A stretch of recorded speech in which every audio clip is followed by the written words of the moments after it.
ईश्वरो गुरुरात्मेति मूर्तिभेदविभागिने व्योमवद्व्याप्तदेहाय दक्षिणामूर्तये नमः। यन्नित्यमानन्दमनन्तमेकं शिवेति नाम्ना श्रुतयो गृह्णन्ति तस्यावतारो नररूपधारी कृपासुधाब्धे भुवि रामकृष्णः। जननीं शारदां देवीं रामकृष्णं जगद्गुरुं पादपद्मे तयोः श्रुत्वा प्रणमामि मुहुर्मुहुः। जन्माद्यस्य यतोऽन्वयात् इतरतश्चात्वेषविघ्नस्वराट् तेने ब्रह्मकृताय आदिकवये मुह्यन्ति यत्सूरयः। तेजो वारिमृतां यथा विनिमयो यत्र त्रिसर्गो मृषा धाम्ना स्वेन सदा निरस्तगुहकं सत्यं परं धीमहि। यस्वानुभावमखिलश्रुतिसारमेकम् अध्यात्मदीपमदितितीर्षतां तमोऽन्धम् संसारिणां करुणयाः पुराणगुह्यं तं व्याससूनुमुपयामि गुरुं मुनीनां। मूकं करोति वाचालं पङ्गुं लङ्घयते गिरिं यत्कृपातमहं वन्दे परमानन्दमाधवम्।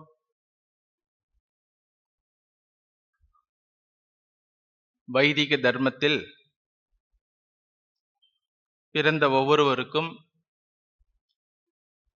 வேதம் காட்டிக் கொடுக்கின்ற ஒரே லட்சியம், மனித வாழ்க்கையின் ஒரே லட்சியம் ஆத்ம ஞானத்தை அடைந்து இந்த பிறவி சுழலிலிருந்து விடுதலை அடைய வேண்டும் என்பதே. அந்த லட்சியத்திற்காக மனிதனை படிப்படியாக பக்குவப்படுத்தும் பொருட்டு வயதிற்கு ஏற்றாற்போல் சில கடமைகள் விதிக்கப்பட்டிருக்கின்றது. சிறிய வயதில் பிரம்மச்சரியத்தில் இருந்து சாஸ்திரத்தை அத்தியனம் செய்து தர்மத்தில் எப்படி வாழ்வது, வாழ்க்கையின் லட்சியம் என்ன என்பதை தெரிந்து கொள்ள வேண்டும். அதற்கு பிரம்மச்சரிய ஆசிரமம் என்று பெயர். பிறகு கிரகஸ்த ஆசிரமத்தில் நுழைந்து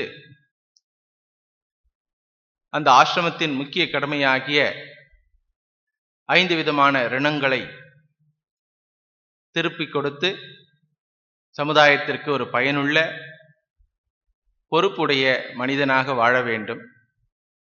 இந்த காலகட்டத்தில் மனிதனுக்கு மன முதிர்ச்சி வந்து அடைகின்றது. உலகம் என்பது பிடித்து கொள்ளக்கூடிய ஒரு வஸ்து அல்ல, உபயோகப்படுத்த வேண்டிய வஸ்து.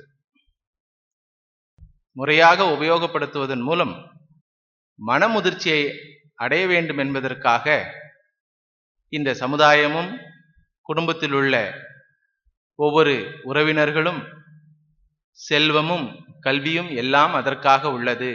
இறைவனை மையமாக வைத்து தர்மத்துடன் பக்தியுடன் வாழும் பொழுது இந்த கிரகஸ்த ஆசிரமத்தில் அவனுக்கு மனமுதிர்ச்சி அடைகின்றது. பாக்கியசாலியாக இருந்தால், பூர்ண தர்மத்திலும் பக்தியிலும் இருந்தால், அந்த தாய் தந்தையருக்கு ஒரு சத்புத்திரன் பிறக்கின்றான் அல்லது சத்புத்திரி பிறக்கின்றாள். எதனால் அந்த குழந்தைக்கு சத்புத்திரன் சத்புத்திரி என்று பெயர் வழங்கப்படுகின்றதென்றால், தன்னுடைய தந்தையை மறுபடியும் மறுபடியும் இந்த பிறவி சூழலில் அகப்பட்டு துன்பம் அடையாமல் காப்பவனுக்கு பெயர் புத்திரன். புன்னரகாத் திராயதே இதி புத்திரஹா. மறுபடியும் மறுபடியும் பிறந்து இறந்து இந்த பிறவி சூழலில் அகப்பட்டு துன்பம் அடையாமல் காப்பவனுக்கு பெயர் புத்திரன் புத்திரி. அப்படிப்பட்ட புத்திரன் ஒருவன் பிறக்கின்றான். யாருக்கு? யாருடைய வாழ்க்கை தர்மத்துடனும் பக்தியுடனும் இறைவனை மையமாக கொண்டு தவத்துடன் வாழப்படுகின்றதோ அந்த குடும்பத்தில் அந்த தாய் தந்தையருக்கு அப்படி பிறக்கின்றான் ஒரு குழந்தை. அந்த குழந்தையின் மூலமாகவே தாய்க்கும் தந்தைக்கும் ஆத்ம ஞானம் கிடைக்கின்ற அளவுக்கு பாக்கியம் அடைந்தவனாக இருக்கின்றான். இது உயர்ந்த பாக்கியம், தாய் தந்தையருக்கு கிடைக்கக்கூடிய உயர்ந்த பாக்கியம். அதற்கு அடுத்த நிலையில் உள்ள பாக்கியம், தாய் தந்தையர் அந்த குழந்தைக்கு குருவாக இருந்து குழந்தையை தர்மவானாக வளர்க்கக்கூடிய பாக்கியம். முதல் பாக்கியம், குழந்தை குருவாக மாறிவிடுகின்றான். இரண்டாவது பாக்கியம், குழந்தை சிஷ்யனாக இருக்கின்றான். இந்த இரண்டு பாக்கியங்களும் கண்டிப்பாக ஒவ்வொரு தாய் தந்தையருக்கும் கிடைக்க வேண்டும் என்பது வேதத்தினுடைய ஒரு ஆசை. அதற்காகவே சிறு வயதிலிருந்தே வேதம் சொல்லுகின்றது, இதை செய், இதை செய்யாத, சத்தியம் வத, தர்மம் சர, சுவாத்தியாயான் மா பிரமதஹா, தேவ பித்ரு காரியாபியாம் ந பிரமதஹா என்று செய்ய வேண்டிய கடமைகளையும் செய்யக்கூடாத நிஷித்த காரியங்களையும் சொல்லி காட்டி நம்மை ஜாகிரதைப்படுத்துகின்றது. இந்த ஜாகிரதை உணர்வுடன் ஒரு மனிதன் வாழ்ந்து இல்லறத்தில் நுழைந்தால் அவனுக்கு கிடைக்கின்ற பாக்கியம் என்ன? இந்த மன முதிர்ச்சியும் வைராகியம் அடைந்து கடைசியாக தன் குழந்தையே குருவாக கிடைக்கின்ற பாக்கியம், அல்லது வேறு ஒரு குருவை அடைந்து அந்த ஆத்ம ஞானத்தை அடைகின்ற பாக்கியம். இதுதான் வாழ்க்கையினுடைய லட்சியமாக வேதத்தில் சொல்லப்பட்ட விஷயம். எப்பொழுது ஒருவன் மன முதிர்ச்சி அடைகின்றானோ அப்பொழுது அவனுக்கு இரண்டு விதமான வழிகள் சொல்லப்பட்டிருக்கின்றன.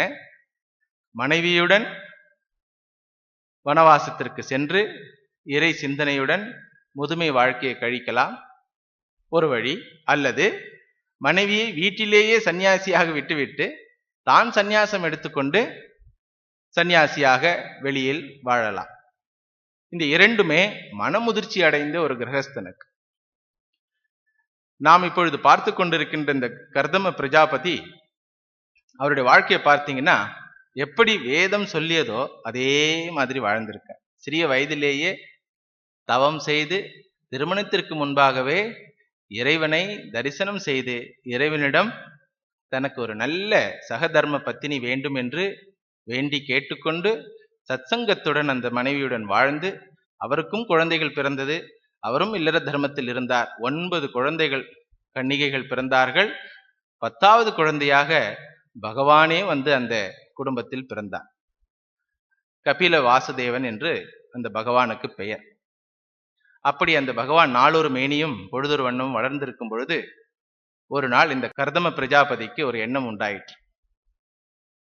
என்னுடைய கடமைகள் எல்லாம் தீர்ந்து விட்டன, என் இல்லத்திற்கோ சாக்ஷாத் பரபிரம்மே வந்து குழந்தையாக இருக்கின்றது, இந்த குழந்தையிடமே நான் சரணாகதி அடைந்து ஞானத்தை கேட்கப் போகின்றேன் என்று எண்ணி அந்த குழந்தை கபில வாசுதேவன் தனிமையில் இருக்கும் பொழுது கர்தம பிரஜாபதி அந்த குழந்தையிடம் சென்று சரணடைகின்றார். பகுஜன்ம விபக்வேன சம்யக் யோக சமாதினா द्रष्टुं यतन्ते यतयः शून्यागारेषु यत्पदं स एव भगवान् अद्य हेळनं नगनय्यनः गृहेषु जातो ग्राम्यानां यस्वानां पक्षपोषणः. बहुजन्म विपक्वेन, எத்தனையோ ஜென்மங்களில் செய்யக்கூடிய சாதனைகளின் பலனாக வருகின்ற மன முதிர்ச்சியை அடைந்த சாதுக்கள் தங்களுடைய யோகத்தினாலும் தியானத்தினாலும் எந்த வஸ்துவை தரிசனம் செய்ய வேண்டும் என்று ஆசைப்படுகின்றார்களோ, எந்த வஸ்துவை தரிசனம் செய்வதற்காக தங்கள் இல்லற வாழ்க்கையை விட்டுவிட்டு துறவரத்தில் நுழைந்து குகைகளிலும் காடு மேடுகளிலும் தவம் செய்து கொண்டிருக்கின்றார்களோ, அந்த பகவான், அந்த வஸ்து சயேவ பகவான், அந்த வஸ்து என்னுடைய குடும்பத்தில் எனக்கு குழந்தையாக பிறந்திருக்கின்ற இந்த பாக்கியத்தை நான் என்ன என்று சொல்லுவது? கிரகேஷு ஜாதகா கிராமியானா, என்னை போன்ற ஒரு பக்குவமில்லாத ஒரு மனிதருடைய குடும்பத்துல பகவானே நீங்க வந்து பிறந்திருக்கிறீங்க. இதற்கு நான் செய்த தவம் என்று என்னால் மார்த்தட்டி கொள்ள முடியாது. அது உங்களுடைய கிருபையினுடைய அடையாளம். யஹா ஸ்வானாம் பக்ஷ போஷணஹா, நான் உங்கள் பக்தனாக இருந்த காரணத்தினால் பக்தனை கைவிட மாட்டேன் என்று உங்களுடைய விரதம் இருப்பதனால் என்னுடைய பக்குவமின்மையை கருதாமல் நீராகவே வந்து என்னுடைய குடும்பத்தில் எனக்கு குழந்தையாக பிறந்திருக்கின்றீர்கள். ஸ்வீயம் வாக்கியம் அமிர்தம் கர்த்தும் அவதீர்ணோசி மே கிருஹே சிகீர்ஷுஹு பகவான் ஞானம் பக்தானாம் மானவர்தன. ஸ்வீயம் வாக்கியம் அமிர்தம் கர்த்தும். திருமணத்திற்கு முன்பாக நான் தவம் செய்த பொழுது நான் கேட்காமலேயே நீங்கள் கொடுத்த வாக்கை பூர்த்தி செய்வதற்காக, நான் உன் குடும்பத்தில் குழந்தையாக வருவேன் என்று நீங்கள் எனக்கு கொடுத்த வாக்கை பூர்த்தி செய்வதற்காகவும், அது மட்டுமல்ல சிகீர்ஷுகு பகவான் ஞானம், இந்த ஆத்ம ஞானத்தை மறுபடியும் இந்த உலகத்தில் நிலைநாட்டுவதற்காக வந்திருக்கின்றீர்கள் அப்படின்னு சொல்றார். இதுல இருந்து என்ன புரியுது? நீங்க எங்கேயும் போய் சிஷ்யனுக்காக அலைய வேண்டாம், நானே உங்களுடைய முதல் சிஷ்யனாக வந்து விடுகின்றேன். ஏனென்றால் இறைவனே வந்தாலும் இறைவனுக்கு குரு பதவி கிடைக்காது. ஒரு சிஷ்யம் போய் நமஸ்காரம் பண்ணாதான் பகவானுக்கு குருன்ற பதவி கிடைக்கும்.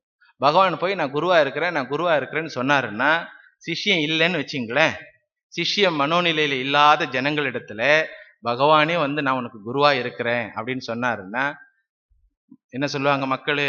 ஏன் சாமி உங்களுக்கு வேற வேலை இல்லையா? அதனால குரு பதவி இறைவனுக்கே எப்படி கிடைக்கின்றது என்றால் சிஷ்யனால் கொடுக்கப்படுகின்ற பதவி. அதை சூச்சகமாக இங்கே சொல்லி காண்பிக்கின்றார். துவாம் சூரிபி தத்துவ புபுத்சயாதா சதாபிவாதார்கண பாதபீடம் ஐஸ்வர்ய வைராக்ய யசோவபோத வீர்யாஸ்ரீயா பூர்த்தமகம் பிரபத்யே பரம் பிரதானம் புருஷம் மகாந்தம் காலம் கவிம் திரிவிருத்தம் லோகபாலம் ஆத்மானுபூத்யானுகத பிரபஞ்சம் ஸ்வச்சந்த சக்திம் கபிலம் பிரபத்யே. எவ்வளவு மனப்பக்குவம் இருந்திருக்க வேண்டும் அந்த கர்தம பிரஜாபதிக்கு, உருவத்தை பார்த்து ஏமாந்து விடாமல் இருப்பதற்கு. எல்லாரும் நம்ம குடும்பத்துல எல்லாரும் நம்ம உருவத்தை பார்த்து ஏமாந்துடுறோம். இது ஒரு குழந்தை தானே, நாம் பெத்த குழந்தை தானே, அது எப்படி புத்திசாலியாக இருக்கும்? ஏன்னா எனக்கு தெரியாதா என்ன பற்றி? காரணம் நானு, காரியம் என்னுடைய குழந்தை. நான் பெற்ற குழந்தை எப்படியாக இருக்கும்? கண்டிப்பாக ஒரு மகானாக இருக்க முடியாது, ஒரு ஞானியாக இருக்க முடியாது. மேக்சிமம் எப்படி இருக்கும்னா, அம்மா அங்க குழந்தைய கூப்பிடுற விதத்துல தெரியாது, ஏ கழுத, ஏ குரங்கு, இல்லையா? அந்த மாதிரி உருவத்தை பார்த்து ஏமாந்து விடாமல் கர்தம பிரஜாபதி தன்னுடைய குழந்தையை பார்த்து சொல்லுகின்றார், கபிலம் பிரபத்யே. என்ன வார்த்தை பாருங்க, நான் உன்னை சரணடைகிறேன். ஒரு தந்தை தன் மகனிடம் கூறக்கூடிய வார்த்தையா இது? எல்லாரும் ஏமாந்துடுவாங்க. ஆனா இவருடைய மன முதிர்ச்சியினால இறைவனுடைய சொரூபத்தை அவர் தெரிந்து கொள்ளுகின்றார். இறைவன் யார் என்பதை தெரிந்து கொள்ளுகின்றார். யார் என்று சொல்லுகின்றார், பகவானே நீங்க யாரு தெரியுமா? தத்துவ புபூத்சயாத்தா சூரிபிகி சதாபிவாதார்கண பாதபீடம். உங்களுடைய பாதத்தை பிடித்துக் கொள்வதனாலேயே ஜிக்ஞாசுக்கள், முமுட்சுக்கள் இந்த தத்துவத்தை அடைகின்றார்கள். தங்களுடைய ஆத்மஸ்வரூப ஞானத்தை அடைகின்றார்கள். அதை அடைய வேண்டும் என்பதற்காக உங்களுடைய திருவடியை பிடித்துக் கொண்டிருக்கின்றார்கள். அது மட்டுமல்ல, ஐஸ்வர்ய வைராகிய யஷ அவபோத வீரிய ஸ்ரீயா பூர்த்தமகம் பிரபத்யே. நீங்க 6 குணங்களை உடைய இறைவன். பகவான் அப்படின்னு சொல்லி நம்ம சொல்றோம், பகவான் அப்படின்னு சொல்றோம் இறைவனை. பகவான் என்றால் பகஹா அஸ்ய அஸ்தி இதி பகவான். யாரிடத்தில் 6 பகம் என்ற 6 குணங்கள் இருக்கின்றனவோ அவனை இறைவன் என்று அழைக்கின்றோம். என்ன குணங்கள்? ஐஸ்வர்யம், எல்லாருக்கும் தலைவராக இருப்பார். அவர்தான் நிரந்தர தலைவர். நிரந்தரமா இருக்கிறதுனால, தலைவராக இருக்கிறதுனால அவர் மாத்திரம்தான் நிரந்தர தலைவர். ஐஸ்வர்யம், தலைவராக இருக்கின்றோமே அப்படின்னு சொல்லி அவருக்கு தலைகணம் எதுவுமே இருக்காது. ஏனென்றால் வைராக்கியத்துல பூர்த்தமாக இருக்கின்றார், வைராக்கியசீலராக இருக்கின்றார். அவபோதராக இருக்கின்றார், ஞானியாக இருக்கின்றார். அது மட்டுமல்ல, யாராவது அதர்மத்தில் இருந்தால் அவர்களை தர்மத்தில் அழைத்து வருவதற்காக வீரியத்துடன் இருக்கின்றார், சக்தி படைத்தவராக இருக்கின்றார். தர்மத்தில் இருப்பவர்களை பாதுகாப்பதற்காக ஸ்ரீ என்ற லக்ஷ்மி, அஷ்டலக்ஷ்மியை உடையவராக இருக்கின்றார்.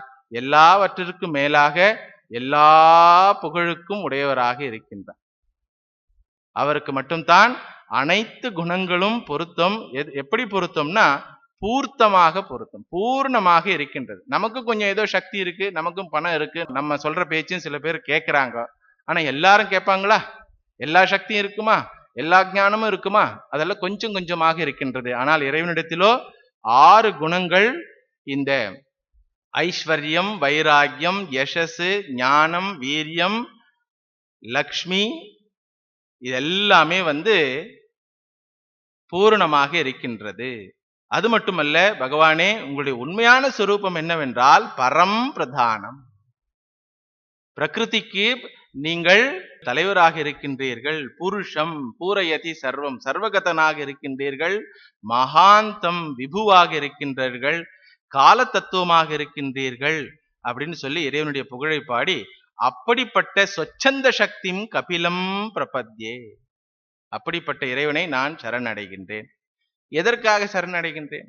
ஏன்னா பகவான் கிட்ட எத்தனையோ பேர் எத்தனையோ விஷயத்துக்காக போறாங்க. எதற்காக போறாங்க அப்படின்னு கேள்வி வரும் பொழுது இந்த கர்தம பிரஜாபதி கூறுகின்றார், ஆசமாபிப்ரிச்சேத்ய பதிம் பிரஜானாம் த்வயாவதீர்ணார்ண உதாப்த காமஹ பரிவ்ரஜத் பதவீம் ஆஸ்திதோஹம் சரிஷ்யே த்வாம் ப்ருதியுஞ்சன் விஷோகஹ.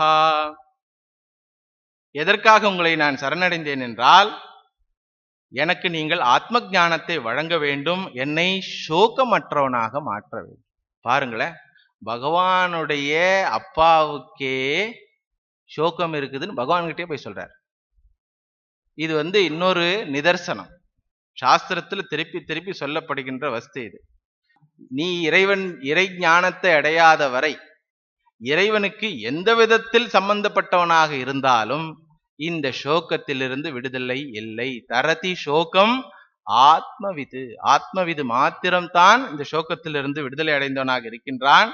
எனவே இறைவா, நான் இந்த சோகத்திலிருந்து விடுதலை அடைய வேண்டும் என்று ஆசைப்படுவனாக இருக்கின்றேன். ஆசை இருந்தால் மட்டும் போதுமா? பக்குவம் வேண்டும் அல்லவா? அந்த பக்குவ குறைந்தபட்சமாவது என்னிடம் இருக்கின்றது என்று நான் தெரிந்து கொண்டிருக்கின்றேன். எப்படி சொல்றீங்க அப்படின்னா, அவரே சொல்றாரு, எனக்கு இருந்த 3 ரிணங்களையும் நான் முடித்து விட்டேன். பித்ரு ரிணம், தெய்வ ரிணம், நர ரிணம் சொல்லுவாங்க. 5 ரிணங்கள் உள்ளன. அதுல 3 முக்கியமானது. பித்ருக்களுக்கு செய்ய வேண்டிய கடமைகள், அதாவது நம்முடைய தாய் தந்தையர் மூதாதையருக்கு செய்ய வேண்டிய கடமைகள். தெய்வ ரிணம் என்பது இறைவனை வழிபடுவதன் மூலமாக செய்யக்கூடிய கடமைகள். நர ரிணம் என்பது இந்த சமுதாயத்திற்கு சேவை செய்வதன் மூலமாக செய்யக்கூடிய கடன்கள். இதையெல்லாம் நான் முடித்து விட்டேன். என் தந்தை சதுர்முக பிரம்மா அவர்கள் கேட்டுக்கொண்டதின் பெயரால் நான் இந்த கிரகஸ்தாசிரமத்தில் நுழைந்து இப்பொழுது 10 குழந்தைகளுக்கு தகப்பனாகி 9 குழந்தைகளுக்கும் திருமணம் முடித்து விட்டேன். என்னுடைய கடமை முடிந்து விட்டது. நான் இப்பொழுது ஆத்ம ஞானத்தில் திளைத்து விஷோகனாக இருக்க விரும்புகின்றேன்.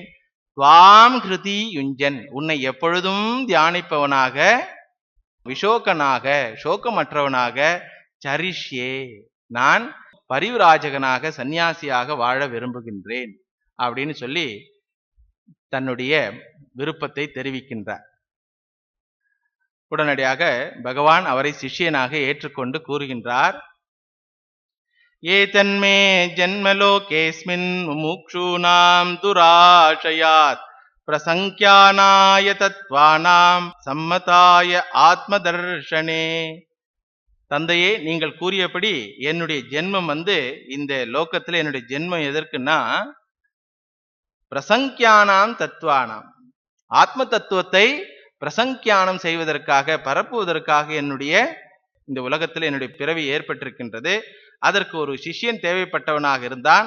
தாங்களே என்னுடைய முதல் சிஷ்யனாக வந்திருக்கின்றீர்கள்.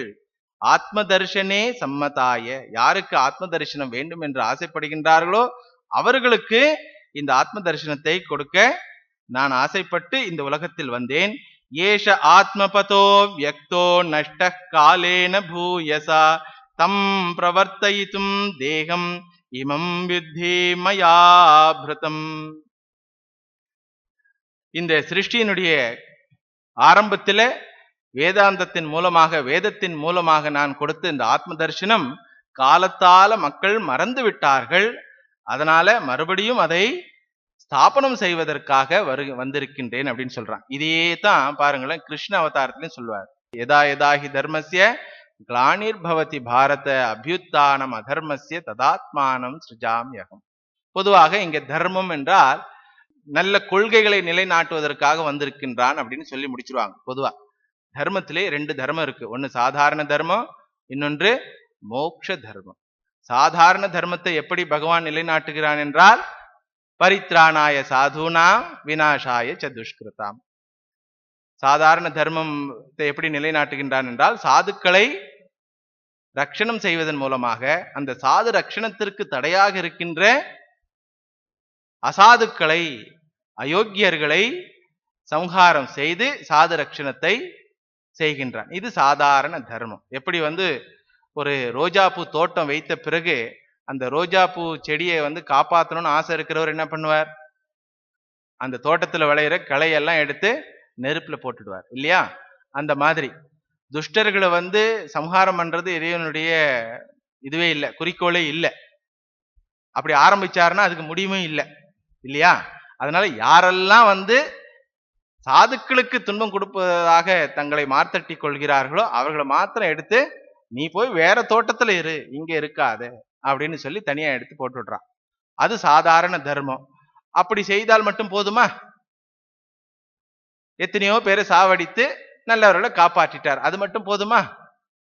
வருங்காலத்துல வர்றவங்களுக்கு இது மாதிரி எல்லாம் கம்சனை கொலை பண்ணார், சிசுபாலனை கொலை செய்தார், ராவணனை கொலை செய்தார் அப்படின்னு ஒரு கதை படிக்கும்போது மற்றவங்களுக்கெல்லாம் ஒரு கேள்வி வரும், எனக்கு என்ன ஆச்சு? அத சொல்லு சாமி. யாரோ இருந்தாங்க, யாரையோ கொலை பண்ணாங்க, யாரோ கொலை பண்ணாங்க, எனக்கு என்ன ஆச்சு? அப்போ வருங்காலத்துக்கும் தர்மத்தை சொல்லி காண்பிக்கணும். எப்படி சொல்லி காண்பிக்க முடியும்? வாயால சொன்னா கேட்க மாட்டேன்றாங்க. நீங்க இங்க பாருங்க சாமி, எங்களை மாதிரி கல்யாணம் பண்ணி எங்களை மாதிரி ஒரு குடும்பத்துல இருந்து கஷ்டப்பட்டு பார்த்து அப்ப சொல்லுங்க. யாரோ ஒரு புலவர் பாடினார் இல்லையா? அவனை அழைத்து ஆசையில் மிதக்க விட்டு ஆடுடா ஆடு என்று ஆட வைத்து பார்த்திருப்பேன். அழுவான், துடிப்பான், பட்டதே போதும் என்பான். அதுக்கப்புறம் சொல்லக்கூடாது, உங்களுக்கே தெரியும். அது இப்பவும் சொல்லிங்கிறாங்க பாருங்களேன். பகவான் இதெல்லாம் எப்போ செய்து காண்பித்து விட்டார். அவரே வந்துட்டார், அவரும் கல்யாணம் பண்ணிக்கினார், காதல் செய்தார், சீதையை காதல் செய்து திருமணம் செய்து கொண்டார், ருக்மிணியை காதல் செய்து திருமணம் செய்து கொண்டார், கிரகஸ்த ஆசிரமத்தில் தான் இருந்தார், இருந்தாலும் தர்மத்தை விடாமல் இருந்தார் இல்லையா? அதெல்லாம் செய்து காண்பித்த பிறகு கூட என்ன மாதிரி நீ இருந்து பாரு, அப்புறமா தர்மத்தை பத்தி பேசு அப்படின்னு சொல்ற சமுதாயமா இருக்கிறதுனால பகவான் என்ன பண்றாரு? அதே தர்மத்தை தன்னுடைய வாழ்க்கையில நிதர்சனமாக காட்டி கொடுக்கின்றார். உலகத்தின் மிகப்பெரிய சக்திமானாக நீ இருந்தாலும், உலகத்தில் இருக்கிற பஞ்சபூதங்களும் உனக்கு அடங்குபவையாக இருந்தாலும் நீ தர்மத்தை கைவிடக் கூடாது. பகவான் ராமருடைய சரித்திரத்துல பாத்தீங்கன்னா அவருக்கு இருந்த சக்தி எந்த தேவதைகளுக்கும் இல்லை இல்லையா? எல்லா தேவதைகளும் ராவணனுடைய காலடியில விழுந்து கிடந்தது. அந்த ராவணனையே சம்ஹாரம் செய்யக்கூடிய சக்தி ஒரு காலகட்டத்துல இந்த சிருஷ்டியே சம்ஹாரம் செய்யறேன்னு சொல்லி ஒரு கோபத்தோட சொல்றார் சீதையை தேடும் பொழுது. அப்படிப்பட்ட சக்தி இருக்கின்றவரு என்ன சொல்றாருன்னா, ஒரு பொய் கூட வாழ்க்கையில சொல்ல மாட்டேன், வேண்டுமென்றால் இந்த ராஜ்யத்தை விட்டு விடுகின்றேன், வேண்டுமென்றால் காட்டுக்கு சென்று விடுகின்றேன், வேண்டுமென்றால் குரங்குகள் மத்தியில் வாழ்ந்து விடுகின்றேன், வேண்டுமென்றால் சன்னியாசிகள் மத்தியில் கூட வாழ்ந்துடுறேன். கிரகஸ்தர்கள் சன்னியாசிகள் மத்தியில் வாழ்றது ரொம்ப கஷ்டமான விஷயம். ஏன்னா எதுக்கு எடுத்தாலும் கோபம் வந்துடும் சன்னியாசிகளுக்கு. தண்ணி கொடுக்கலன்னா கோவம் வரும், ஆசனம் போடலைன்னா கோவம் வரணும், நமஸ்காரம் பண்ணலன்னா கோவம் வரும். அந்த மாதிரி தபசிகள் மத்தியில் வேண்டுமென்றால் மேனேஜ் பண்ணி வாழ்ந்துடுறேன், வேண்டுமென்றால் ராட்சசர்கள் கூட சண்டை போட்டுறேன், ஆனா ஒரு பொய் கூட சொல்ல மாட்டேன். பொய்யே சொல்லாம யாருடைய உதவி இல்லாம இந்த வாழ்க்கையில நான் ஜெயம் அடைந்து காட்டுகின்றேன்னு சொல்லி வாழ்ந்து காட்டினார் இல்லையா? இல்லையா? அப்படி இருந்தா கூட இன்று வரை மனித சமுதாயம் என்ன சொல்லுது? நீங்க குடும்பத்துல இருந்து பாருங்க சாமி, அப்பதான் தெரியும். ஏன்பா இருந்துதான் எத்தனை பேர் சொல்லியிருக்கிறாங்களே. அதெல்லாம் அந்த காலம் அப்படின்றாங்க. எப்படி? அதெல்லாம் அந்த காலம். அப்போ மனிதனுடைய மனசு எப்பவுமே இந்த கீழ் நோக்கமாக போகின்ற மனசு, அது எப்பெல்லாம் ரொம்ப கீழே போயிடுதோ அப்ப பகவான் சொல்ற திருப்பி திருப்பி நானே வரேன்.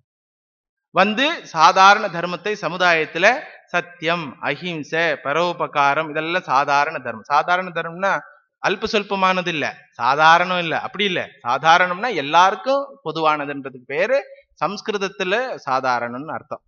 அப்போ அது மட்டும் இருந்தால் மட்டும் பத்தாது, மோட்சத்திற்காக தவம் செய்து கொண்டிருக்கின்றார்கள், ஆத்ம ஞானத்தை அடைய வேண்டும், ஒரு குருநாதரை அடைய வேண்டும் சொல்லி தவம் செய்து கொண்டிருக்கின்றார்கள். எங்கேயோ லட்சத்துல ஒரு கோடியில ஒவ்வொரு ஜீவர்கள். அந்த ஜீவர்களை பகவானே போய் பார்த்து அவங்களுக்கு தேவையான ஆன்மீக உபதேசத்தையும் அளிக்க வேண்டும். ராம அவதாரத்திலும் அது நடக்கின்றது, கிருஷ்ண அவதாரத்திலும் நடக்கின்றது, ராமகிருஷ்ண அவதாரத்திலும் நடக்கின்றது. இதே விஷயத்த கபில அவதாரத்துல எப்போ சிருஷ்டியினுடைய ஆரம்பத்துல நடந்ததை நாம் இப்பொழுது பார்த்து கொண்டிருக்கின்றோம். அவர் சொல்றாரு, ஏஷ ஆத்மபதா அவ்யக்தா நஷ்டா காலேன பூயசா. ஜனங்க மறந்து விட்டார்கள், அவர்களுக்கு மறுபடியும் ஞாபகப்படுத்துவதற்காக இந்த மானிட உருவத்தை நான் தரித்துள்ளேன். என்ன ஞாபகப்படுத்துறது? மனிதனே நீ உடல் இல்லை, மனிதனே நீ உடல் இல்லவே இல்லை. உடல் என்பது நீ இருக்கின்ற ஒரு கோயில், ஒரு இடம், அவ்வளவுதான்.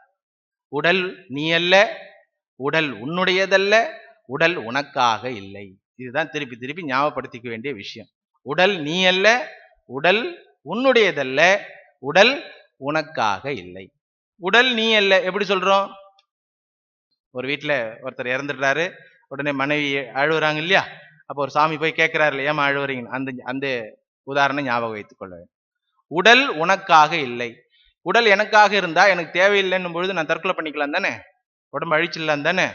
உடனே கவர்மெண்ட் சொல்லுது, இல்லப்பா உனக்காக இல்லை. ஓப்பனா நீங்க நான் உண்ணாவிரதம் இருந்து என் உயிரை துறக்க போகின்றேன்னு சொன்னீங்கன்னா 2 நாள் 3 நாள் விட்டுடுவாங்க கம்முன்னு. அதெல்லாம் சாப்பிட்டுட்டு இருப்பான், அதெல்லாம் ஒன்றும் கவலைப்பட வேண்டாம் அப்படின்னு. உண்மையாலுமே நீங்க சாப்பிடாம அப்படியே இந்த பிபி பிளட் சுகர் எல்லாம் மேல போச்சுன்னா உடனே டாக்டர் வருவார், சாப்பிட்டுருங்கன்னு சொல்லுவார். அதையும் கேட்காம 7வது நாள் 8வது நாள்னு ஆரம்பிக்கும் போது போலீஸ் நிற்கும். அப்புறம் 10வது நாள் கட்டாயப்படுத்தி ஆஸ்பத்திரியில் வச்சு சாப்பாடு கொடுத்துருவாங்க. அப்போ உடல் உனக்காக இல்லை. அப்புறம் உடல் உன்னுடையதல்ல. உடல் உன்னுடையதல்ல அப்படின்னும் பொழுது என்ன அர்த்தம்னா, என்னுடையதுன்னு எது இருக்குதோ அதை உபயோகப்படுத்தக்கூடிய உரிமை எனக்கு இருக்கணும் தானே. அது இல்லை. எனக்கு எப்ப சாப்பாடு போடணும்னு ஆசைப்படுறனோ அப்ப சாப்பாடு போட்டா ஓகே தானே. ஆனா சொல்ல ஒத்துக்க மாட்டேன். நீ இஷ்டப்படுறியோ இல்லையோ எனக்கு சாப்பாடு கொடுத்துரு. ஏகாதேசி, இந்த சிவராத்திரி இதெல்லாம் சொல்லி என்ன தொந்தரவு பண்ணாத. நாளைக்கு ஏகாதேசினா இன்னைக்கே ஒரு 2 இட்லி முன்னாடி சாப்பிட்டுடு. அப்போ உடல் நீ அல்ல, உடல் உன்னுடையதல்ல, உடல் உனக்காக இல்லை. இந்த 3 விஷயத்தை வேதாந்தம் திருப்பி திருப்பி சொல்லுகின்றது. அதைத்தான் இப்பொழுது பகவான் சொல்லுகின்றார். கச்ச காமம் மயா பிருஷ்டோ மயி சந்நியஸ்த கர்மணா ஜித்வா சுதுர்ஜயம் மிருத்யும் அமிர்தத்வாய மாம் பஜ.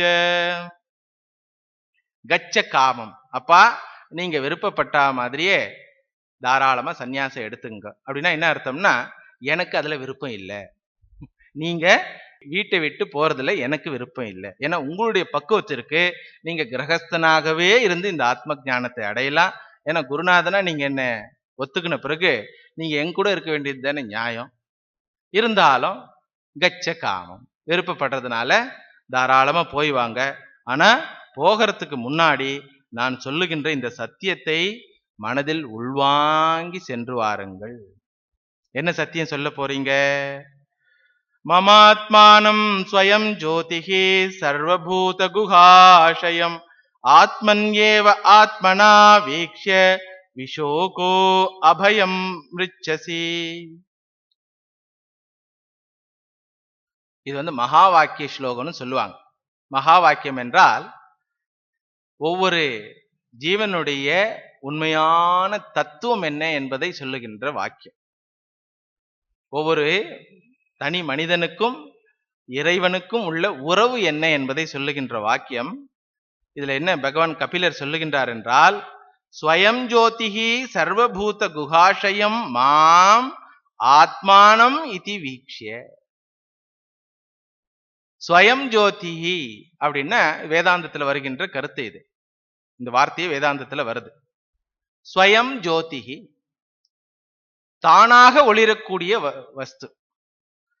உலகத்துல இருக்கின்ற எந்த வஸ்துவுமே நான் இருக்கின்றேன் என்று சொல்லவே முடியாது, இல்லையா? இந்த டேபிள் சொல்ல முடியாது நான் டேபிள், நான் இருக்கிறேன். இந்த மைக் சொல்ல முடியாது, இந்த புத்தகம் சொல்ல முடியாது, இந்த கட்டிடம் சொல்ல முடியாது நான் கட்டிடம், என் பெயர் கட்டிடம் அப்படின்னு கட்டிடம் சொல்ல முடியாது. அதுக்கப்புறம் ஆறு என் பெயர் கங்கா, என் பெயர் யமுனா, உங்க பேர் என்ன அப்படின்னு சொல்லி நம்ம ஆறுகிட்ட கேட்க முடியாது. நம்ம தான் பேர் வைக்கலாமே தவிர ஆறுக்கு தன்னுடைய பெயர் தெரியாது, தான் ஆறு என்பது கூட தெரியாது. அதே மாதிரி நிலத்துக்கு தன்னை பற்றி தெரியாது, சூரிய சந்திரனுக்கு கூட தன்னை பற்றி தெரியாது. சோ இவைகள் எல்லாம் இருக்கின்றது என்று தெரிந்து கொள்ளக்கூடிய வஸ்துக்கு பெயர் ஜோதிஹி. எதனுடைய வெளிச்சத்தில் உலக வஸ்துக்கள் நமக்கு தெரிகின்றதோ அந்த வெளிச்சத்திற்கு பெயர் ஜோதிஹி. இந்த ஜோதி எல்லாம் வேற ஒரு ஜோதியை எதிர்பார்த்து காத்து கொண்டிருக்கின்றது. அந்த ஜோதிக்கு பெயர் ஸ்வயம் ஜோதிஹி. நான் இருக்கின்றேன்னு தன்னைத்தானே தெரிந்து கொள்ளக்கூடிய ஜோதிக்கு பெயர் ஸ்வயம் ஜோதிஹி. அதை சாஸ்திரத்தில் சைத்தன்யம் சைத்தன்யம் என்று கூறுகின்றார்கள். சேத்தன வஸ்து. இந்த சைத்தன்ய தத்துவம் என்பது நம்மளுடைய புலன்களுக்கோ மனதிற்கோ அப்பாற்பட்ட விஷயமாக உள்ளது. சாஸ்திரத்தில் மட்டும் பேசப்படுகின்ற வஸ்துவாக உள்ளது. அத சாஸ்திரமும் நேரடியா சொல்ல முடியாது. நேரடியா சொன்னா என்ன ஆகும்னா மற்ற பொருள்கள் போல அதுவும் ஒரு பொருள் ஆயிடும். அதனால சாஸ்திரம் சூசகமாக சொல்லுகின்றது. ந தத்ர சூரியோ பாதி ந சந்திர தாரகம் நேமா வித்யுதோ பாந்திஹி குதோயம் அக்னிஹி தமேவ பாந்தம் அனுபாதி சர்வம் தஸ்ய பாசா சர்வமிதம் விபாதி. சூரியன் ஒளிராது, சந்திரன் ஒளிராது, இந்த நட்சத்திரங்கள் ஒளிராது. தம் ஏவ பாந்தம், அது மட்டும் ஒளிர்கின்றது. அது ஒளிர்வதனாலேயே அனுபாதி சர்வம், அனைத்து வஸ்துக்களும் ஒளிர்கின்றன அப்படின்னு சொல்லி சூசகமாக சொல்லுகின்றது. இன்னொரு இடத்துல சொல்லுது, ந சக்ஷுஷா ந பஷ்யதி ஏன சக்ஷுகும்ஷி பஷ்யதி. கண்ணால் பார்க்கக்கூடிய விஷயம் அல்ல அது, எதனால் கண்கள் பார்க்கின்றனோ அந்த விஷயம். என்ன புரியுது நமக்கு? அந்த விஷயம் நீ கண்ணால பார்க்கக்கூடிய விஷயம் இல்ல, எதனால கண்கள் பார்க்கின்றனவோ அதுதான் அது. ஒண்ணுமே புரியல. என் மனசான மனுதே ஏனாகுர் மனோமதம். எதை தெரிந்து கொண்டாலும் மனதின் மூலமாகவே நாம் தெரிந்து கொள்கின்றோம். மனதால் தெரிந்து கொள்ளக்கூடிய விஷயம் அல்ல அது, எதனால் மனம் செயல்படுகின்றதோ அதுதான் அது. என்ன புரிஞ்சுது? நம்ம டார்ச் லைட் ஞாபகம் வச்சுங்க. பல்புக்கு முன்னாடி இருக்கிற வஸ்து இல்ல அது, பல்புக்கு பின்னாடி இருக்கிற பேட்டரி. சாமி இப்ப புரிஞ்சது. ஆத்மா இஸ் ஈக்குவல் டு பேட்டரி. அப்போ எந்த வார்த்தை சொன்னாலும் நாம் தவறாக புரிந்து கொள்ளக்கூடிய அளவுக்கு வல்லவர்கள். ஒரு தாய் எனக்கு போன் பண்ணாங்க, ஒரு போன வாரம் நினைக்கிறேன். சாமி உங்க பாகவதத்தை நான் நல்லா கேட்டுட்டு இருக்கிறேன், ஒவ்வொன்னும் 5 தடவை 6 தடவை கேட்டுட்டு இருக்கிறேன். நல்லதம்மா. அதுல ஒரு சந்தேகம். என்ன சந்தேகமா? அந்த பரீட்சித்துன்னு சொன்னீங்களே, அவர் உயிரோட இருக்காரா செத்துட்டாரா? நீங்க என்ன நினைக்கிறீங்கம்மா அப்படின்னு கேட்டேன். இத்தனை வருஷமா 1.5 வருஷத்துக்கு மேல இந்த பாடம் எடுத்துன்னு இருக்கிறீங்க, இந்நேரம் அவர் செத்து இருக்கணும். அடுத்தது, இல்லம்மா இப்பதான் 1.5 நாள் கதையே முடிஞ்சிருக்குது அப்படின்னு. ஓ 7 நாள் இன்னும் முடியலையா அப்படின்னாங்க. 1.5 நாள் கதையை நீ 1.5 வருஷமா சொல்லிட்டு இருக்கீங்களான்னாங்க. நான் சொன்னேன், பரீட்சித்துக்கு 7 நாள் 24 மணி நேரம் கேட்டார். எனக்கு 7 நாள்ல ஒரே 1 மணி நேரம் தான் கொடுத்துருக்குறாங்க. அதனால கதை இன்னும் நீளமா போகும், இன்னும் 7 வருஷம் கூட ஆகலாம். சரி, அவர் என்ன இறந்துட்டாரா இறந்து விடுவாரா அப்படின்னாங்க. ஏன்னா அவங்களுக்கு சஸ்பென்ஸ் தாங்க முடியல. நான் சொல்லிட்டேன், அவரு சாகலமா. Very good. எதனால நீங்க இப்படி நல்லதுன்னு சொன்னீங்க அப்படின்னு கேட்டேன். ஆத்ம ஞானத்தை அடைஞ்ச பிறகு, இவ்வளவு கதை கேட்ட பிறகு அவனுக்கு சாவு வரக்கூடாது, நீங்க சாகலன்னு சொன்னது ரொம்ப ஆனந்தமாயிடுது. பாம்பு கடிக்கலையா அப்படின்னாங்க. பாம்பு கடிச்சது, அவர் உடம்பு செத்து போச்சு, அவரு சாகல அப்படின்னு. குழப்பறியே சுவாமி, அது அப்படிதாம்மா, இன்னும் 7 வருஷம் இருந்து கேளுங்க, பாக்கியம் இருந்தா இந்த வார்த்தை புரியும். பாம்பு கடித்தது, உடல் மடிந்தது, ஆனால் பரீட்சித்து சாகல. இந்த ஞானம் தான் நமக்கும் வரணும். கால சர்ப்பம் என்ற பாம்பு கடிக்க போது, இந்த உடம்பும் பொசுங்க போது, இல்ல மத்தவங்க பொசுக்க போறாங்க, ஆனா நான் சாகவில்லை அப்படின்ற ஞானம் வரணும். அந்த ஞானத்தை இங்க கொடுக்கிறாரு பாருங்க. என்ன சொல்றாருன்னா, ஸ்வயம் ஜோதிஹி,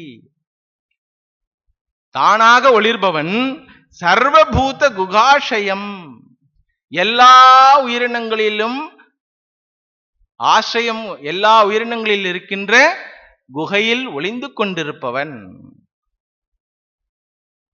யாரது? மாம், நான். சரி, எல்லா இடத்துலயும் ஒளிந்திருக்கின்றன்னு சொல்றீங்களே, என்னால கண்டுபிடிக்க முடியலையே அப்படின்னு நம்ம கேட்கும் பொழுது, ஆத்மா அப்படின்னு சொல்றாரு. நீ தான் அது அப்படின்னு பாருங்களேன். சைத்தன்ய வஸ்துவாக எல்லா உயிரினங்களிலும் சேத்தனமாக ஒளிந்து கொண்டிருக்கின்ற நான் வேறு யாருமல்ல, நீ தான் அது அப்படின்னு சொல்றார். இதை தெரிந்து கொள்ள வேண்டும். இது நான் ஏற்கனவே மற்ற ஆங்கில வகுப்புல சொல்லியிருக்கிறேன் இல்லையா? ஐதத் ஆத்மியம் இதகம் சர்வம் தத் சத்தியம் ச ஆத்மா தத்துவமசி ஸ்வேத கேது. வேதத்துல சொல்லப்படுகின்ற கடைசி வார்த்தை இது. கடைசி வார்த்தைன்னா, எத்தனையோ விஷயங்கள் சொல்லப்பட்டாலும் எல்லா விஷயங்களையும் தள்ளிவிட்டு கடைசியாக வேதம் மனித குலத்திற்கு சொல்லக்கூடிய ஒரு படிப்பினை இது. தது துவம் அசி, நீ அது. எது? நான் யார் அப்படின்னா ஒவ்வொருத்தர் ஒன்னொன்னு நம்மளை பத்தி சொல்லுவாங்க, நாமும் நம்மளை பத்தி ஒவ்வொரு விஷயம் ஞாபகம் வச்சுட்டு இருக்கிறோம். ஆனா வேதம் நமக்கு சுட்டி காட்டுகின்ற, என்ன சுட்டி காட்டுகின்றது நம்மை பற்றி என்றால், நீ சர்வகத ஆத்மா, இதம் பிரம்ம இதம் க்ஷத்ரம் இமே லோகா இமே தேவா இமானி பூதானி இதகும் சர்வம் எதயம் ஆத்மா. எது, எந்த வஸ்து இந்த உலகமாக பரிணமித்திருக்கின்றதோ, சூரிய சந்திரர்களாக, பஞ்சபூதங்களாக, ஜீவராசிகளாக எந்த வஸ்து பரிணமித்திருக்கின்றதோ அதே வஸ்து தான் ஆத்மா, நீ அப்படின்னு சொல்லி வேதம் தன்னுடைய இறுதி படிப்பினையாக சொல்லி காட்டுகின்றது. பாகவதம் வேதத்தினுடைய சாரம் என்பதனால் அதே படிப்பினை இங்கு வருகின்றது பாருங்கள். ஸ்வயம் ஜோதிஹி சர்வபூத குகாஷயம் மாம் ஆத்மானம் இது வீக்ய விஷோகா அபயம் ரிச்சதி. சோகத்தை கடந்தவனாக, அபயத்தை அடைந்தவனாக இந்த உலகத்தில் நீ வாழலாம். பயத்திலிருந்து விடுதலை அடைந்த நிலைக்கு பெயர் அபயம். அந்த அபயம் எப்பொழுது கிடைக்கின்றது என்றால், என்னை தவிர அல்லது உன்னை தவிர உலகத்தில் இரண்டாவது வஸ்து உண்மையாகவே ஏதுமே இல்லவே இல்லை. எப்படி எப்படி நடக்காது? பக்கத்து வீட்டுக்காரர் பார்த்தும் இது சொல்றீங்களே அப்படின்னு நம்ம மனசு கேட்கும் பொழுதெல்லாம் சாஸ்திரம் கூறுகின்ற உதாரணம் நமது கனவு உலகம். ஒரு எக்ஸாம்பிள் வச்சிருக்கிறான் பகவான். ஒவ்வொரு ஜீவனுக்கும் தன்னை தவிர வேறு இல்லை என்ற ஒரு அனுபவத்தை கொடுக்க வேண்டும் என்பதற்காக இந்த கனவு உலகம் என்பதை வைத்திருக்கின்றான். இல்லைன்னா அதுக்கு பிரயோஜனமே இல்லை பாருங்களேன். நம்ம எல்லாம் முழிச்சிட்டு இருக்கும்போது ஏதோ வேலை செய்யறோம், ஓடுறோம், ஓடியாடுறோம். தூங்கும்போது தூங்க வேண்டியது தானே. அதுல நடுவில் கனவுன்னு ஒண்ணு வச்சுட்டான். இங்க பட்டது போதாதுன்னு சொல்லி அங்க வேற வேற படணும். இங்க பட்ட கஷ்டங்கள் போதாதுன்னு சொல்லி அந்த உலகத்துல, எந்த உலகத்துல நீயே சிருஷ்டி செய்து, நீயே உன்னை விரோதியாக மாற்றிக்கொண்டு, நீயே உன்னை புலியாக மாற்றிக்கொண்டு, நீயே அதுல அந்த புலியிடம் இருந்து தப்பி ஓடுபவனாக உன்னை மாற்றிக்கொள்ளக்கூடிய அளவுக்கு ஒரு பிரமையை உண்டாக்கி விடுகின்றான் பாருங்க. இந்த உலகத்துல கஷ்டப்படுறோம்னா நியாயம், ஏன்னா ஈஸ்வரன் கிரியேட் பண்ணாருன்னு சொல்றாங்க. நம்ம கிரியேட் பண்ற உலகமாவது நல்லா பண்ணிக்கலாம் தானே. இங்க ஏழையா இருக்கும்போது அந்த கனவுலையாவது அட்லீஸ்ட் ஒரு கோட்டியாதிபதியாகவோ, ஒரு நல்ல செல்வந்தராகவோ, நல்ல பண்புள்ள இல்லற துணைவியையும் துணைவரையும் அடைந்தவராகவோ பேச்ச கேட்கிற குழந்தைகளை அடைஞ்சவர்களாகவோ கனவு காணலாம் தானே. கனவுலையும் பையன் சொல்றான், பாப்பா பேச்சு கேட்க மாட்டேன்றான். இங்கேயும் அதான் சொல்றான், அங்கேயும் அதான் சொல்றான். எதுக்காக வச்சார்? அவனுடைய தொந்தரவு தாங்காம, குழந்தையினுடைய தொந்தரவு தாங்காம, புலியினுடைய தொந்தரவு தாங்காம, ஐயோ அம்மா என்னை காப்பாத்துன்னும் பொழுது முழித்து கொண்டிருப்பவர், விழித்து கொண்டிருப்பவர் ஒருவர் வந்து எழுப்பி விடுகின்றார். எழுப்பிய உடனே என்ன ஆயிற்று? எல்லாம் நான் என்று உணர்கின்ற. இதேதான் சாஸ்திரம் சொல்லுகின்றது. இந்த தேகத்தோட நீ எதுவரை சம்பந்தப்பட்டு இருக்கின்றாயோ அதுவரை இது எல்லாம் நடக்கும். எப்படி கனவு தேகத்தோட சம்பந்தப்பட்டிருக்கிற வரைக்கும் தான் கனவு உலகம் இல்லையா? கனவு தேகத்தோட சம்பந்தப்பட்டிருக்கிற வரைக்கும் தான் கனவு உலகம் உண்மையாக தெரிகின்றது. அதே போல நினைவு தேகத்தோட சம்பந்தப்பட்டிருக்கிற வரைக்கும் தான் நினைவு உலகம் உண்மை. அதனால்தான் கனவுல நினைவு உலகத்தினுடைய துன்பங்கள் நம்ம இது வந்து பாதிப்பதில்லை இல்லையா? அப்போ இந்த தேகத்திலிருந்து விழித்துக்கொள், உத்திஷ்டத்தை ஜாகிரதை. நான் இந்த தேகம் என்பதை தள்ளிவிடு உன் மனதில் இருந்து.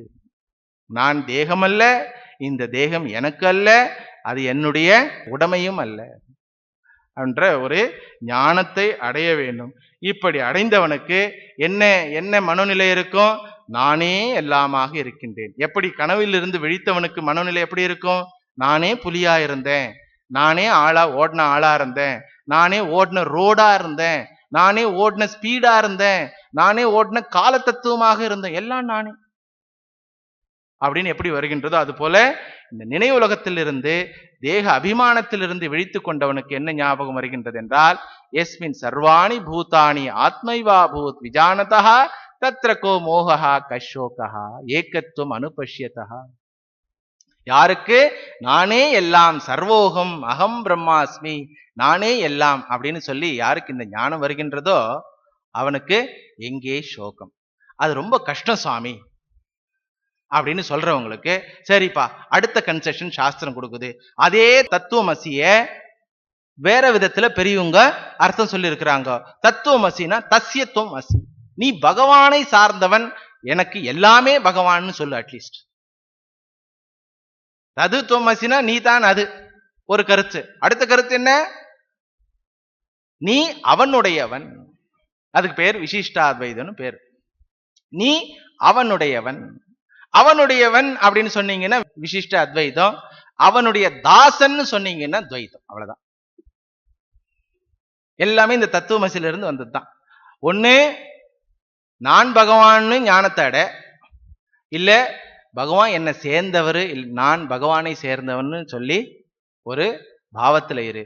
இது ரெண்டும் இல்லைன்னா எது வரைக்கும் நான் மனுஷன், நான் யார் தெரியுமா, என்னை பார்த்து இந்த மாதிரி சொல்றியே நியாயமா, என்னை பார்த்து எப்படி நீ சொல்லலாம் அப்படின்னு, நான் இன்னாருடைய மகன், இன்னாருக்கு சொந்தமானவன், இது என்னுடைய சொத்துன்னு சொல்லி எது வரைக்கும் இந்த தேகத்தை பிடித்து கொண்டு வாழ்கின்றோமோ அதுவரை இந்த சோகத்திலிருந்து விடுதலையே இல்லை.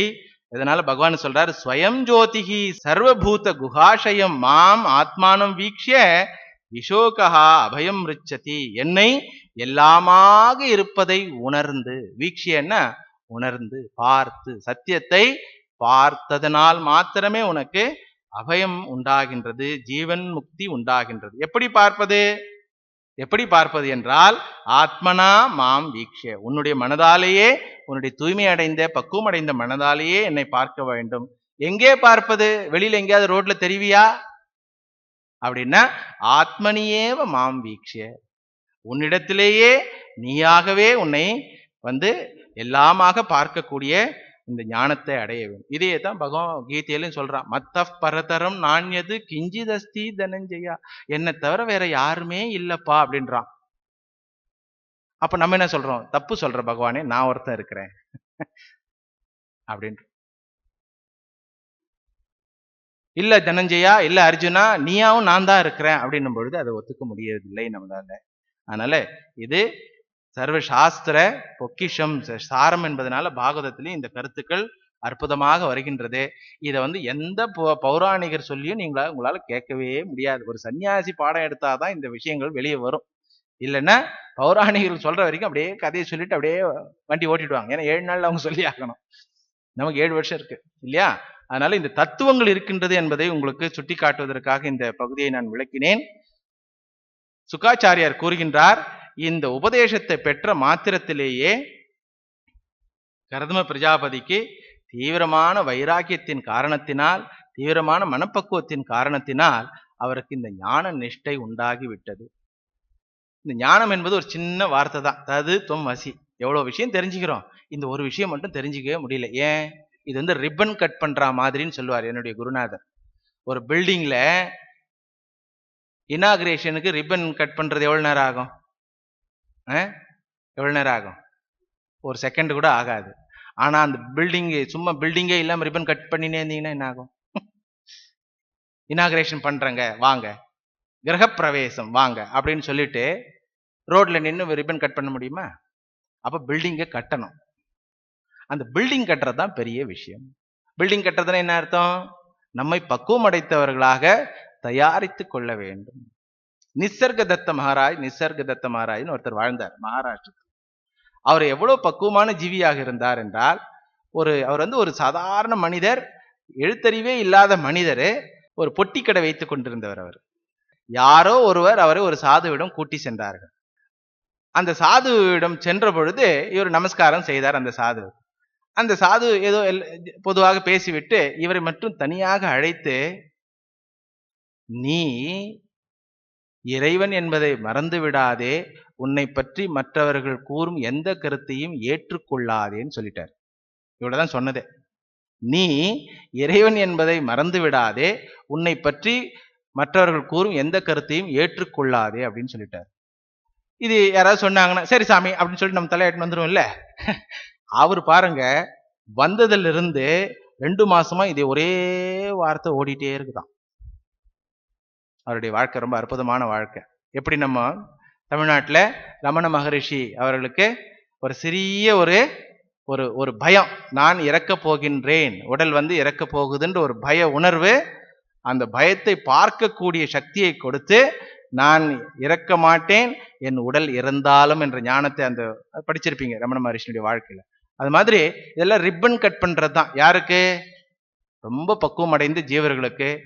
அது அடையாத வரைக்கும் இதெல்லாம் ஏதோ சாமி சொல்றார், பாகவதம் கேட்டால் புண்ணியம், இந்த காலத்திலேயா புரிஞ்சா சரி அப்படின்ற ஒரு எண்ணம் இருப்பவர்களுக்கு என்ன செய்ய வேண்டும்? சாதனைகள் செய்ய வேண்டும்.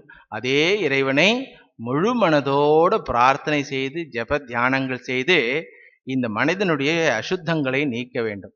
சுத்தமான மனசு எப்படி இருக்கும் என்று இங்கே சுக மகரிஷி கூறுகின்றார்.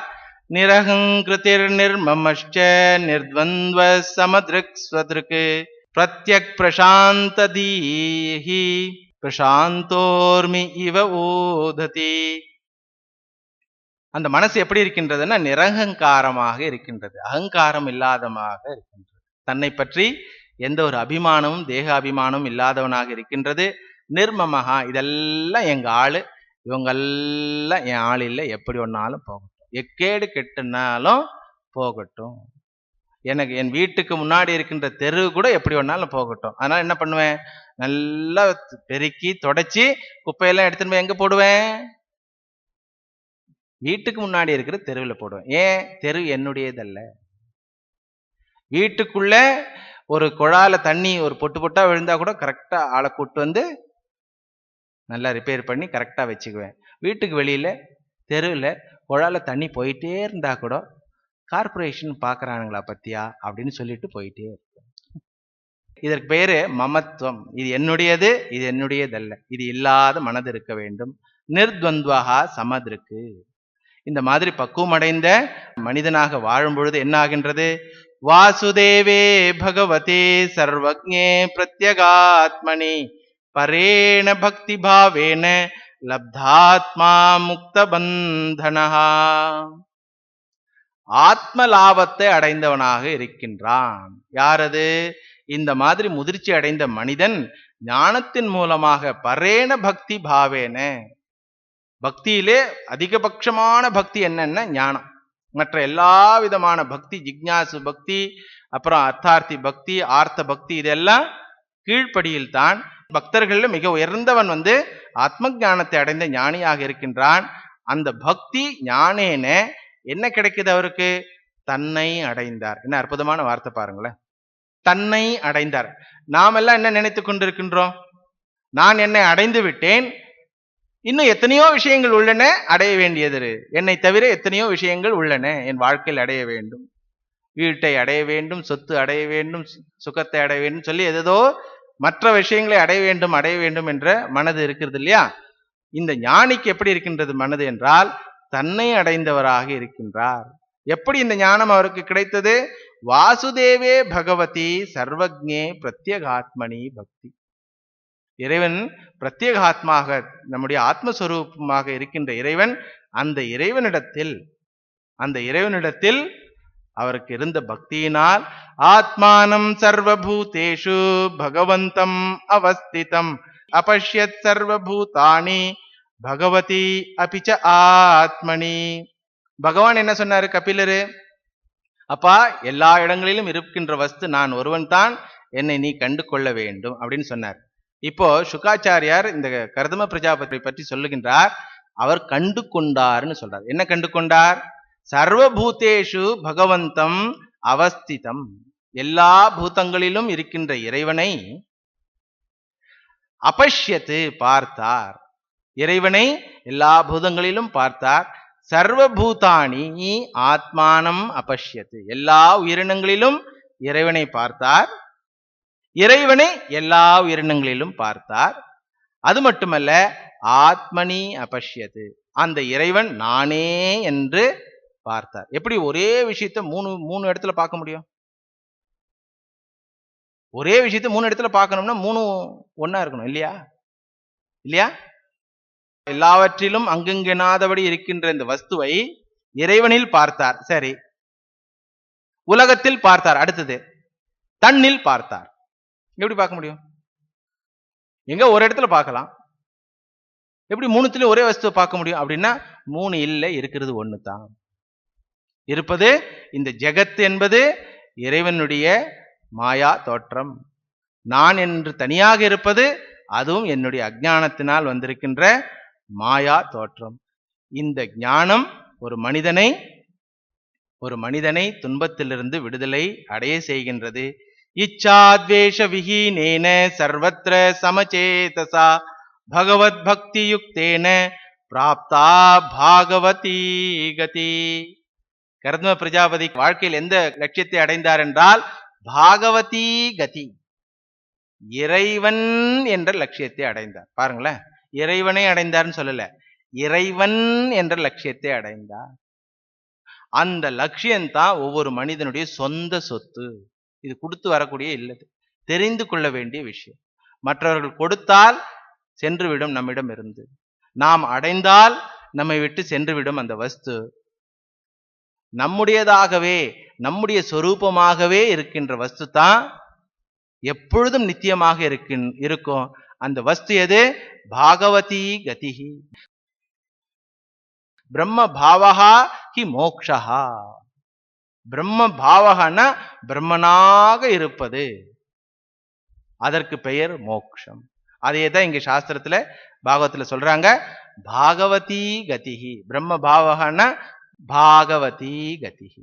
இந்த பாகவதி கதியை இந்த கர்தம பிரஜாபதி அடைந்தார். எப்படி அடைந்தார்? எந்த ஒரு ராகத்வேஷமும் இல்லாமல் மனம் தூய்மை அடைந்தவராக சந்நியாச வாழ்க்கையை வாழ்ந்து கொண்டு அஹிம்சா பிரதானராக இறைவனிடத்தில் பக்தி கொண்டவராக ஞானத்தையே மறுபடியும் அந்த உபதேசத்தையே தியானம் செய்தவராக வாழ்ந்ததனால் கடைசியாக தானே அந்த வஸ்து என்பதை புரிந்து கொண்டு சம்சார கடலிலிருந்து விடுதலை அடைந்தவராக தன்னை தெரிந்து கொண்டார். புதுசா எதுவும் அடைய போறதில்லை. இது வரைக்கும் பார்த்ததெல்லாம் கனவுன்னு தெரியும், அவ்வளவுதான். கனவுல இருந்து எழுந்தவருக்கு என்ன தெரியும்? புதுசா ஏதாவது கிடைக்குமா? ஒன்றும் கிடைக்காது. இது வரைக்கும் பார்த்துட்டு இருந்த புலி ஓடுனது, மூச்சு இறைக்க கத்துனது, இதெல்லாம் என்ன? ஒரு கனவு. அதே போல இந்த ஆத்ம ஞானத்தை அடைந்தவனுக்கும் இதெல்லாம் இவ்வளவு நாள் சினிமா ஓடிட்டு இருக்குதுன்னு தெரிஞ்சு, இவ்வளவு நாள் என்னையே நான் என் சினிமாவில் பார்த்தேன், என்னுடைய திரையில், என்னுடைய மனம் என்ற திரையில் என்னையே நான் பார்த்தேன். இங்கே இருப்பவர்கள் அனைவரும் நடிகர்கள். யார் அந்த நடிகன்? உண்மையான நடிகன் இறைவன் ஒருவனே இத்தனை ஜீவர்களாக இருந்து ஒரு விளையாட்டு விளையாடுகின்றான். இது தெரிந்த பிறகு நம்மளும் விளையாடலான்னு ஆசை வந்துடும். அப்போ சாகணும்னு ஆசையே வராது. சிலருக்கெல்லாம் செத்தா பரவாயில்லைன்றாங்க, சிலர்லாம் சாகாம இருக்கணும்ன்றாங்க. இல்லையா இல்லையா? ரெண்டுமே தப்புன்னு சொல்லுது சாஸ்திரம். ஏன்? நீ சாகர வஸ்துவா இருந்தா செத்தா பரவாயில்லைன்னு ஆசைப்படலாம். சாகர வஸ்துவா இருந்தா செத்தா பரவாயில்லைன்னு ஆசைப்படலாம். சாகாம இருக்கணும்னு நீ ஆசைப்படுற வஸ்து சாக போற வஸ்து. எது சாகாம இருக்கணும்னு ஆசைப்படுற? உடம்பு சாகாம இருக்கணும்னு ஆசைப்படுற, அது சாக போற வஸ்து. ரெண்டுமே தப்பு. நீ மரண ஜனனம் இல்லாதவன், நித்திய வஸ்து என்பதை புரிந்து கொள்.